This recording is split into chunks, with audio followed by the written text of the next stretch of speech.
Нариман Мустафаев из Бахчисарая рисует столько, сколько себя помнит. Глядя на его работы, тяжело поверить, что он художник-самоучка.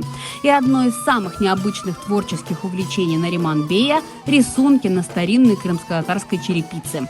Конечно, когда соприкасаешься уже непосредственно с черепицей, я уже буду говорить так, тогда я понял, что черепицы разные, что черепицы разные глины. Вот эти с Феодосии, это, допустим, Созембаша.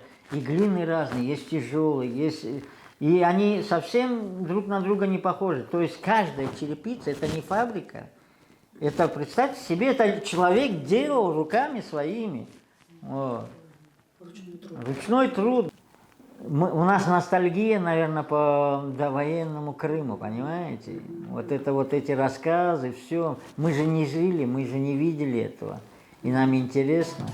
Черепицу Нариману Мустафаеву свозят со всего Крыма. Друзья, знакомые и все, кто знает о его необычном увлечении.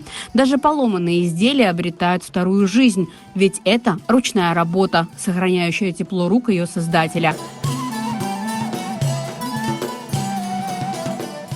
Пишет Нариман Мустафаев в основном свой любимый Бахчисарай. Главные герои на картинах художника – узкие и уютные улочки столицы крымских ханов.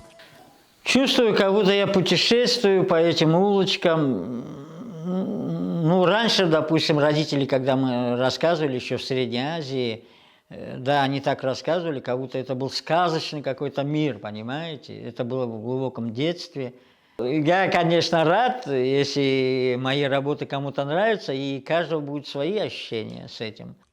Из старой черепицы получаются не только уникальные картины, но и фонари с теплым светом из окон выдуманных домов. Нариман-бей делится, когда пишет, отдыхает. Творческий процесс его отдушина и своеобразная медитация.